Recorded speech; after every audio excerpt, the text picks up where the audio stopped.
Aspek teknis merupakan lanjutan dari aspek pemasaran. Kegiatan ini timbul apabila sebuah gagasan usaha atau proyek yang dirancangkan telah menunjukkan peluang yang cukup cerah dilihat dari segi pemasaran. Penilaian kelayakan terhadap aspek ini sangat penting dilakukan sebelum perusahaan dijalankan.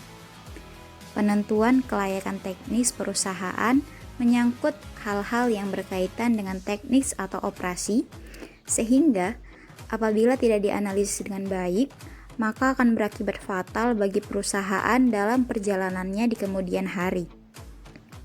Produk dapat dikatakan layak secara teknis jika produk dapat diterima dan dapat diproduksi secara massal dengan mudah. Evaluasi kelayakan teknis melihat kepada kelayakan teknis teknologi yang digunakan. Hal ini berarti bahwa evaluasi ini melihat kepada apakah teknologi yang digunakan dapat bekerja sesuai desain dan kapasitas penggunanya. Menurut Kashmir dan Jafar, terdapat beberapa hal yang ingin dicapai dalam penilaian aspek teknis, yaitu perusahaan dapat menentukan lokasi yang tepat, baik untuk lokasi pabrik, gudang, cabang, maupun kantor pusat. Perusahaan dapat menentukan layout yang sesuai dengan proses produksi yang dipilih, sehingga dapat memberikan efisiensi. Perusahaan bisa menentukan teknologi yang tepat dalam menjalankan produksinya. Perusahaan bisa menentukan metode persediaan yang paling baik untuk dijalankan sesuai dengan bidang usahanya. Yang terakhir, mampu menentukan kualitas tenaga kerja yang dibutuhkan sekarang dan di masa yang akan datang.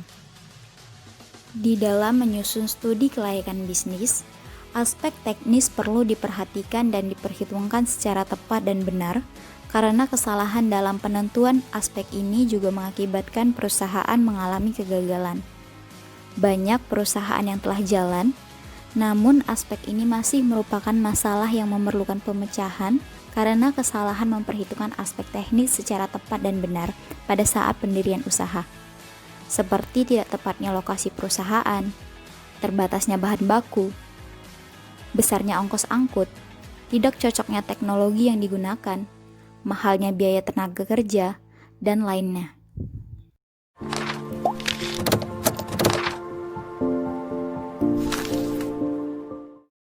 Agar produk atau jasa memenuhi kebutuhan konsumennya, sebelum memasarkan produk atau jasa ke pasar, biasanya perusahaan terlebih dahulu melakukan kegiatan penelitian, seperti penelitian pasar dan pemasaran. Berdasarkan masukan yang diperoleh dari penelitian pasar dan pemasaran ini, ditetapkanlah macam-macam produk sebagai alternatif. Mengacu pada produk ini akan dikaji pula kegiatan dengan aspek-aspek yang lain seperti aspek keuangan, sumber daya manusia, dan lainnya. Setelah beberapa alternatif ide produk tersaring, selanjutnya akan dikaji produk apa yang menjadi prioritas untuk diproduksi. Biasanya penetapan produk tersebut dilakukan melalui beberapa tahapan pekerjaan. Tahapan pada umumnya dimulai dengan penentuan ide produk. Setelah itu, pembuatan desain produk awal. Untuk berikutnya ditindaklanjuti dengan pembuatan prototipe. Selanjutnya, jika prototipe dinyatakan baik, tahapan berikutnya adalah mengimplementasikan dengan memproduksinya. Jadi, proses desain adalah suatu proses yang berulang. Informasi baru yang diberikan oleh pemakai dapat dimanfaatkan untuk menemukan cara-cara meningkatkan desain. Misalnya, untuk penghematan biaya produksi ataupun untuk mencapai sasaran kualitas. Selanjutnya, berdasarkan desain yang ditetapkan tersebut, perencanaan proses produksi dilakukan dengan menetapkan rincian spesifikasi proses serta urutan secara cermat.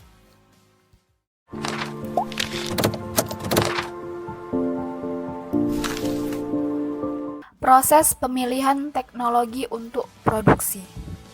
Suatu produk tertentu biasanya dapat diproses dengan lebih dari satu cara. Dengan demikian, teknologi yang dipilih pun perlu ditentukan secara jelas. Patokan umum dapat dipakai misalnya adalah dengan mengetahui seberapa jauh mekanisasi yang diinginkan dan manfaat ekonomi yang diharapkan. Beberapa kriteria lainnya adalah kesesuaian dengan bahan yang dipakai, keberhasilan pemakaian teknologi di tempat lain, kemampuan tenaga kerja dalam pengoperasian teknologi, dan kemampuan antisipasi terhadap teknologi lanjutan. Faktor yang harus diperhatikan dalam jenis teknologi. 1. Jenis teknologi yang diajukan harus dapat menghasilkan mutu produksi yang dikehendaki pasar. 2. Teknologi tersebut harus cocok dengan persyaratan yang telah ditentukan. Pilihan jenis teknologi juga akan dipengaruhi oleh kemungkinan pengadaan tenaga ahli, bahan baku, dan pembantu yang diperlukan untuk penerapannya. Dalam studi kelayakan proyek hendaknya diperhatikan pula jenis dan jumlah tenaga ahli, bahan baku, dan pembantu tersebut serta kemungkinan pengadaan dan biayanya, baik untuk jangka pendek maupun panjang. Pilihan jenis teknologi juga akan dipengaruhi oleh kemungkinan pengadaan tenaga ahli, bahan baku, dan pembantu yang diperlukan untuk penerapannya. A. Faktor pengadaan teknologi. B. Pemilihan mesin dan peralatan. C. Gedung dan bangunan lain.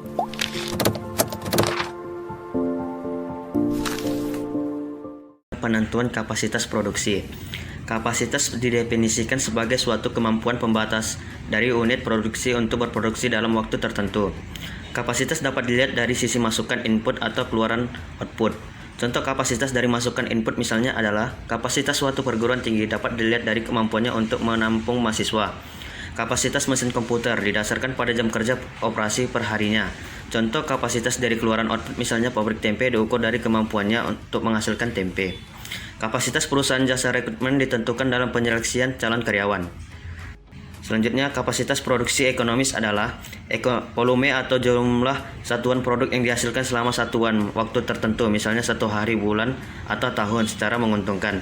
Menentukan kapasitas produksi ekonomis bukanlah suatu pekerjaan yang mudah, namun penting peranannya karena hasil yang ditentukan merupakan salah satu faktor yang mempengaruhi efisiensi operasi proyek yang akan didirikan.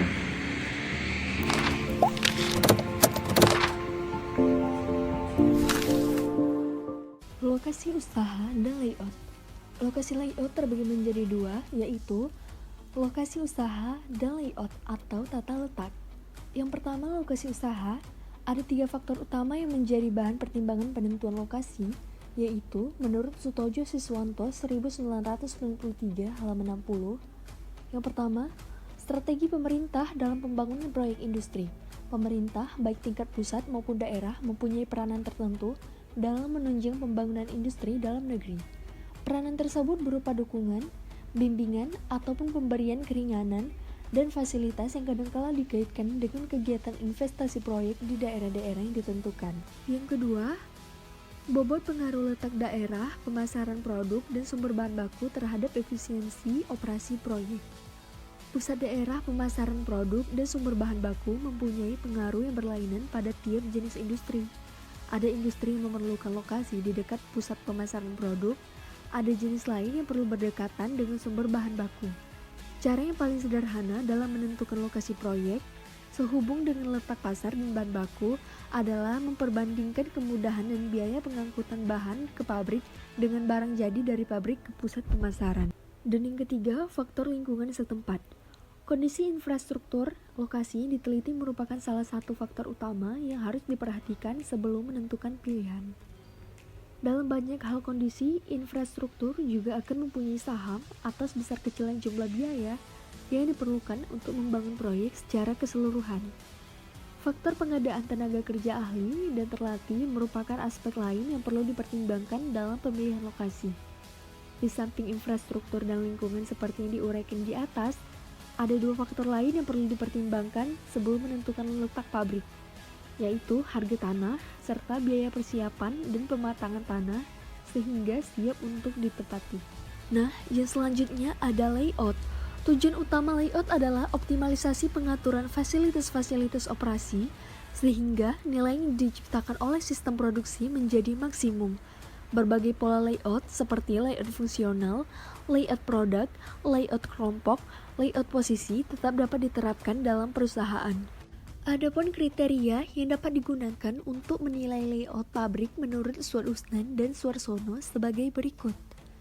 Yang pertama, adanya konsistensi dengan teknologi produksi.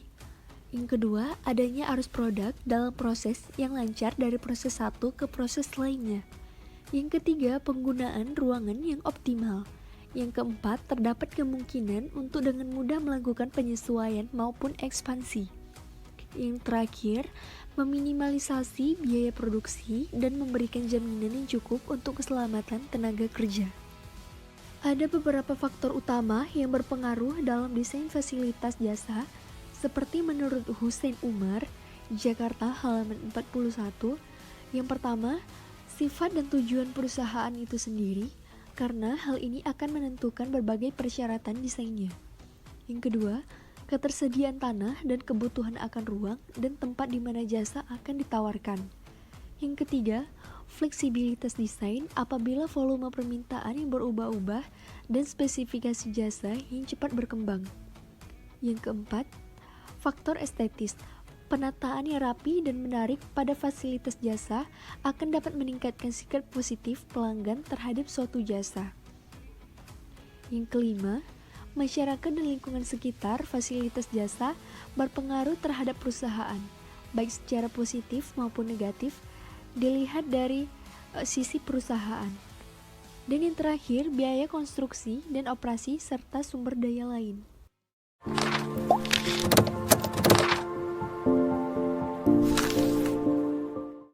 Aktivitas produksi hendaknya direncanakan dengan baik, sehingga jumlah produksi yang dihasilkan tidak terlalu banyak atau terlalu sedikit.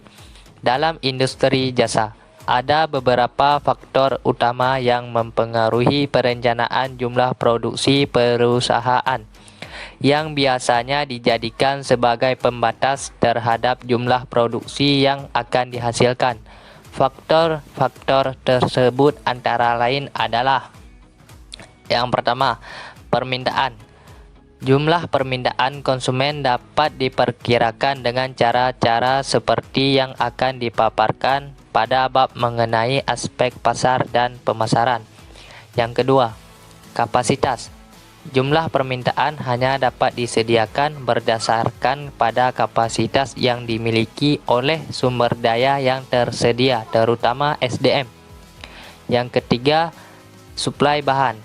Biasanya jumlah bahan yang tersedia terbatas, bukan hanya jumlah, akan tetapi juga kesinambungan penyediaan, usia bahan, dan fluktual harganya. Yang keempat, modal kerja. Kemampuan modal kerja dalam membiayai produksi hendaknya tersedia sesuai dengan kebutuhannya.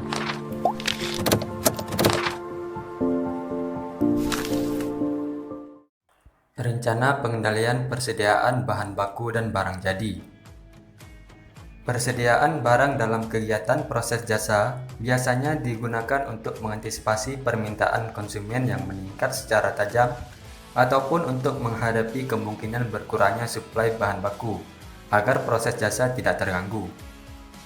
Jumlah persediaan barang hendaknya sesuai dengan kebutuhan, jangan terlalu banyak atau terlalu sedikit.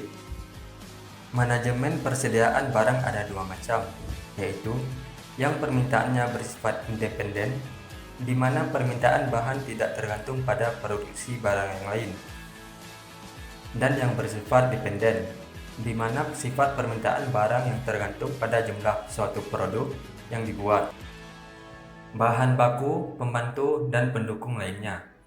Agar dapat bekerja dengan lancar, proyek membutuhkan bahan baku, pembantu, dan bahan pendukung operasi pabrik dalam jumlah tertentu. Bahan-bahan tersebut harus dapat memenuhi standar syarat teknis produksi yang ditunjukkan, misalnya standar mutu, serta dapat tersedia dalam jumlah yang cukup setiap saat diperlukan. 1. Bahan baku dan pembantu. Tersedianya bahan baku dan pembantu secara konstan dengan harga yang wajar merupakan salah satu syarat agar proyek dapat beroperasi secara sehat di bidang teknis dan komersial. 2. Bahan pendukung operasi pabrik. Di samping bahan baku dan pembantu, semua jenis pabrik membutuhkan berbagai macam bahan pendukung operasi sehari-hari, misalnya minyak solar, air, tenaga penggerak, dan suku cadang mesin. Dalam bisnis jasa, bahan yang digunakan lebih sedikit dibandingkan bisnis manufaktur. Walaupun demikian, manajemen persediaan tetap penting untuk dikaji. Hal-hal yang perlu dikaji antara lain adalah 1.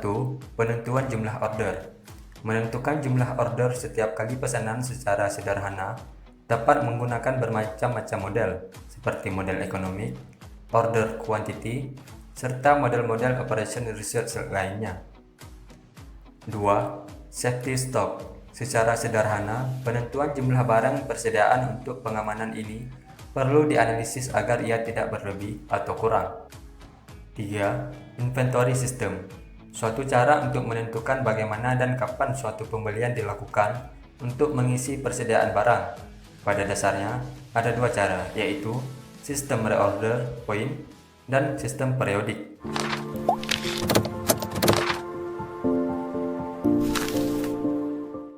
Pengawasan kualitas produk, baik dalam bentuk barang ataupun jasa. Kualitas produk atau jasa merupakan suatu kesatuan karakteristik tertentu yang menentukan apakah jasa dapat memenuhi harapan para konsumen. Kualitas dapat dipahami dengan menggunakan trilogi manajerial yang meliputi perencanaan, perbaikan, dan pengendalian. Trilogi yang sama dapat juga diterapkan pada bidang kualitas. Yang pertama, perencanaan kualitas. Aktivitas ini terdiri dari langkah-langkah sebagai berikut. Yang poin pertama yaitu menentukan siapa konsumennya. Poin yang kedua, menentukan apa kebutuhan atau keinginan konsumen. Poin yang ketiga, mengembangkan jasa dan kualitas yang sesuai. Poin yang keempat, mengembangkan proses jasa sebagai pedoman bagian operasi atau produksi. Yang kedua, pengendalian kualitas. Aktivitas ini dilakukan pada tahap operasi. Langkah-langkah yang dilakukan yaitu poin yang pertama, evaluasi performansi aktual.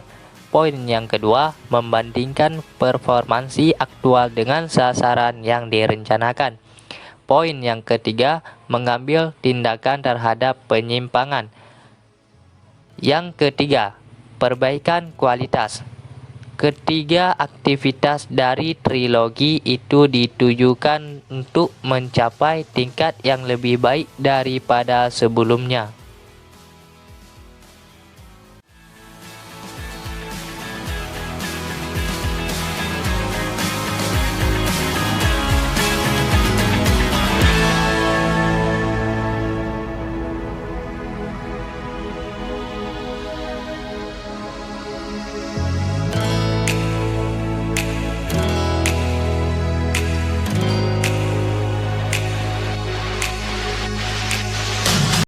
원하는 대로 다가질 거야 그게 바로 내 꿈일 테니까 변한 건 없어 버티고 버텨 내 꿈은 더 담담해질 테니 다시 시작해